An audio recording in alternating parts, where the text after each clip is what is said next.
এখন শুনবেন আজকের গুরুত্বপূর্ণ খবরের শিরোনাম। যুদ্ধে জন্ম শিশুর, যুদ্ধে শহীদ। বৈঠকে ২৭ দেশের নেতারা, আত্মরক্ষায় দিশাহারা ইউরোপ। ইসরায়েলের বিমান ঘাঁটিতে হুথির হামলা। ট্রাম্পের ২.০ যুক্তরাষ্ট্র কি বৈশ্বিক নেতৃত্ব হারাচ্ছে। গাজায় ইসরায়েলি হামলা বন্ধ করতে হবে, আইরিশ প্রধানমন্ত্রী। ইসরায়েলে মুহুর্মুহু ক্ষেপণাস্ত্র হামলা, দেশ জুড়ে বেজে উঠল সাইরেন। গাজায় ইসরায়েলি হামলার বিরুদ্ধে স্পেনে বিক্ষোভ। যুদ্ধে জন্ম শিশুর, যুদ্ধে শহীদ। যুদ্ধে জন্ম, যুদ্ধে শহীদ শিশুটি ১৩ মাস আগে যুদ্ধের মধ্যে প্রথম সন্তানের জন্ম দেন আফনান আল গানাম। তখন তার পরিবার গাজা উপত্যকায় নিজেদের বাড়িতে বসবাস করত। চলতি বসন্তে আফনান দ্বিতীয়বার সন্তান সম্ভবা হয়েছেন। এ সময় তারা একটি দারিদ্র্যপীড়িত তাঁবুতে বাস করতেন। ১৫ মাস যুদ্ধের পর একটি নাজুক যুদ্ধবিরতি তাদের মনে কিছুটা শান্তি এনেছিল, কিন্তু গত মঙ্গলবার ইসরায়েলি সামরিক বাহিনীর নির্বিচার বিমান হামলায় তাদের তাঁবুটি মাটিতে মিশে যায়। ৭ মাসের অন্তঃসত্ত্বা আফনান আল গানাম ও তাদের প্রথম সন্তান মোহাম্মদ দুজনই নিহত হয়েছে। সেদিন সাহরির সময় অকস্মাৎ ঝাঁকে ঝাঁকে যুদ্ধ বিমান এসে গাজায় বোমা ফেলতে শুরু করে। এতে ৪ শতাধিক ফিলিস্তিনি নিহত হয়েছেন, যাদের বেশিরভাগই নারী ও শিশু। ভূখণ্ডটির স্বাস্থ্য মন্ত্রণালয় এমন তথ্য নিশ্চিত করেছে। জিম্মিদের ছেড়ে দিতে ফিলিস্তিনি প্রতিরোধ আন্দোলন হামাসকে বাধ্য করতে গাজায় হামলা করা হচ্ছে বলে দাবি করেছে ইসরায়েল। আফনানের স্বামী আল আবু হেলাল বলেন, তারা আমাদের লক্ষ্যবস্তু বানিয়েছে। দক্ষিণাঞ্চলীয় শহর খান ইউনিসে নাসের হাসপাতালে দাঁড়িয়ে যখন তিনি কথা বলেছিলেন, তখন কাপড় দিয়ে ঢাকা ছোট্ট মোহাম্মদের মরদেহ তার কোলে। ছোট সন্তানের দিকে তাকিয়ে আবু হেলাল বলেন, যুদ্ধের এক কঠিন সময় সে জন্ম নিয়েছে, যুদ্ধেই শহীদ হয়েছে। আত্মরক্ষায় দিশাহারা ইউরোপ। ভেঙে টুকরো হয়ে গেছে কয়েক বছরে গড়ে ওঠা যুক্তরাষ্ট্র ইউক্রেন সম্পর্ক। ওভাল অফিসে মার্কিন প্রেসিডেন্ট ডোনাল্ড ট্রাম্প এবং ইউক্রেনের প্রেসিডেন্ট ভলোদিমির জেলেনস্কির বাকবিতণ্ডার পরই আরও চির ধরে বন্ধুত্বে। দুই দেশের প্রকাশ্য ভাঙনে উদ্বিগ্ন পুরো বিশ্ব, বিশেষ করে ইউরোপীয় জোট। যে কোনো সময় পড়তে পারে রাশিয়ার ভয়ঙ্করী আগ্রাসী থাবায়। এই ভয়ে এখন আত্মরক্ষায় দিশাহারা পুরো ইউরোপ। নিজেদের বাঁচাতে একের পর এক বৈঠক করছে তারা, বাড়াচ্ছে প্রতিরক্ষা বাজেটও। তবে বিপদ আছে জেনে ইউক্রেনকেও একা ছাড়েনি তারা। যুদ্ধ বিধ্বস্ত দেশটিকে বাঁচাতেও চলেছে নানা পরিকল্পনা। ইউক্রেনকে সহায়তা ও নিজেদের প্রতিরক্ষা বাড়াতে বৃহস্পতিবার একত্রিত হয়েছেন ২৭ দেশের নেতারা। বেলজিয়ামের রাজধানী ব্রাসেলসে ইউরোপীয় ইউনিয়নের কাউন্সিল ভবনে অনুষ্ঠিত দুদিনের সম্মেলনে নিরাপত্তার পাশাপাশি জ্বালানি, প্রতিরক্ষা ও বৈদেশিক নীতির বিষয়গুলো নিয়েও আলোচনা করবেন তারা। বিবিসি সম্মেলনে পৌঁছানোর সময় ড্যানিশ প্রধানমন্ত্রী ম্যাটে ফ্রেডরিকসেন বলেছেন, বিশ্ব ব্যবস্থায় বড় পরিবর্তন এসেছে। ইসরায়েলের বিমান ঘাঁটিতে হুথির হামলা। ইসরায়েলের একটি বিমানবন্দরে হামলা চালানোর কথা জানিয়েছে ইয়েমেনের বিদ্রোহী গোষ্ঠী হুথি। ইয়েমেনের সামরিক বাহিনীর মুখপাত্র ব্রিগেডিয়ার জেনারেল ইয়াহিয়া সারি বৃহস্পতিবার সকালে বলেছেন, ইয়েমেনি ক্ষেপণাস্ত্র ইউনিটগুলি তেল আবিবের ২০ কিলোমিটার দক্ষিণ পূর্বে অবস্থিত বেন গুরিয়ন আন্তর্জাতিক বিমানবন্দরকে লক্ষ্য করে একটি প্যালেস্টাইন 2 হাইপারসোনিক ব্যালিস্টিক ক্ষেপণাস্ত্র ছুড়েছে।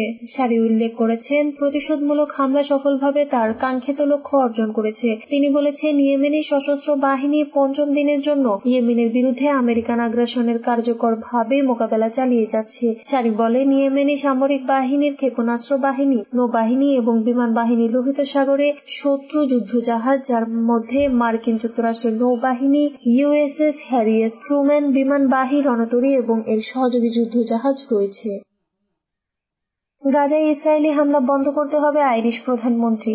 গাজার উপর ইসরায়েলের ভয়াবহ বোমা হামলা বন্ধ হওয়া উচিত বলে মন্তব্য করেছেন আয়ারল্যান্ডের প্রধানমন্ত্রী মাইকেল মার্টিন। তিনি ইউরোপের নেতাদের প্রতি আহ্বান জানিয়ে বলেছেন, গাজায় চলমান হত্যাযোগ্য ও গণহত্যা বন্ধ করার জন্য আমাদের বলতে হবে, এখনই থামো। মাইকেল মার্টিন বলেন, গাজায় গত ৪৮ ঘণ্টা চালানো হামলাগুলোতে বহু নিরীহ মানুষ নিহত হয়েছে, আর ইসরায়েলি নেতাদের সাম্প্রতিক বক্তব্য থেকে বোঝা যাচ্ছে যে তারা গাজার ফিলিস্তিনিদের বিরুদ্ধে সমষ্টিগত শাস্তি চাপিয়ে দিচ্ছে। বৃহস্পতিবার ব্রাসেলসে ইউরোপীয় কাউন্সিল বৈঠকের আগে সাংবাদিকদের সঙ্গে কথা বলতে গিয়ে আইরিশ প্রধানমন্ত্রী এসব কথা বলেন। তিনি বলেন, এটি অত্যন্ত ভয়াবহ, এটি বন্ধ হওয়া দরকার। ইউরোপকে এই হত্যাযোগ্য ও গণহত্যার বিরুদ্ধে সোচ্চার হতে হবে।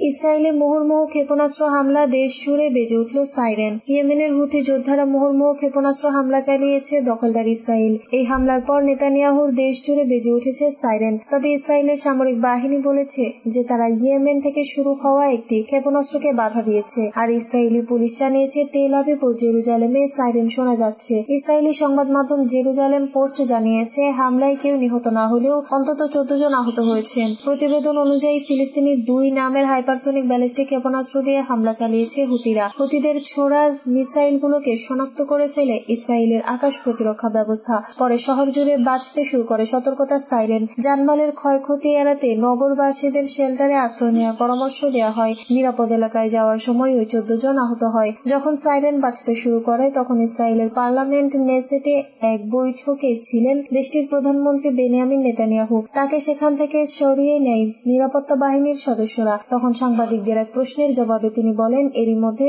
সন্ত্রাসবাদের দাম হুতিরা দিচ্ছে।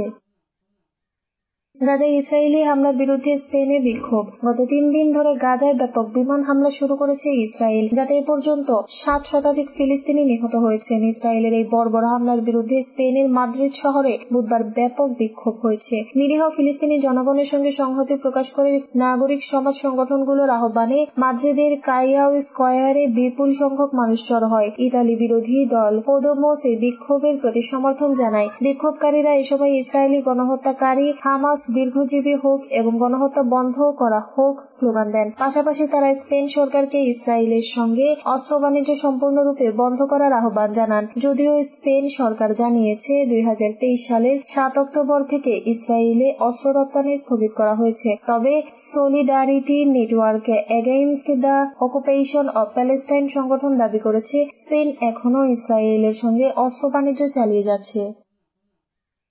পোশাক শ্রমিকদের বেতন বোনাস দিতে মালিকদের আর্থিক সহায়তা দেবে না সরকার, অস্থিরতা হলে ব্যবস্থা। প্রতিবারের মতো এবারও ঈদের আগে বকেয়া বেতন ও বোনাসের দাবিতে পোশাকের খাতে শ্রমিকদের রাস্তায় বিক্ষোভ করতে হচ্ছে। সরকার বলছে পরিস্থিতি সামলানোর দায়িত্ব মালিকদের। অন্তর্বর্তী সরকারের শ্রম ও কর্মসংস্থান মন্ত্রণালয়ের উপদেষ্টা এম সাখাওয়াত হোসেন বিবিসি বাংলাকে বলেছেন, শ্রমিকের বেতন বোনাস দেওয়ার জন্য মালিকের কোনো আর্থিক সহায়তা দেবে না সরকার। তবে শ্রমিক অসন্তোষে আইন শৃঙ্খলা সমস্যা বা অস্থিরতা হলে সরকার কঠোর ব্যবস্থা নেবে। তৈরি পোশাক খাতের মালিকেরা আবার শ্রমিকের দাবি ও বিক্ষোভ কর্মসূচি পালনের বিষয়কে অযৌক্তিক বলে বর্ণনা করেছেন। তারা ব্যাংক থেকে অর্থ না পাওয়ার অভিযোগ তুলেছেন। তারা বলছেন ব্যাংক তাদেরকে টাকা দিচ্ছে না বলে বেতন বোনাস দিতে সমস্যা হচ্ছে। এছাড়া সরকার তাদেরকে সংকট কাটিয়ে উঠতে কোনো প্রকার সহযোগিতা করছে না। সরকারও আর্থিক সহায়তা না করার অবস্থান নিয়েছে, সেটা সাফ জানিয়ে দিয়েছেন শ্রম ও কর্মসংস্থান উপদেষ্টা। এদিকে শ্রমিকরা এবার বেতন বোনাসের পাশাপাশি ঈদের ছুটি বৃদ্ধিরও দাবি জানাচ্ছেন। এসব দাবি নিয়ে প্রায় 3 দিন তারা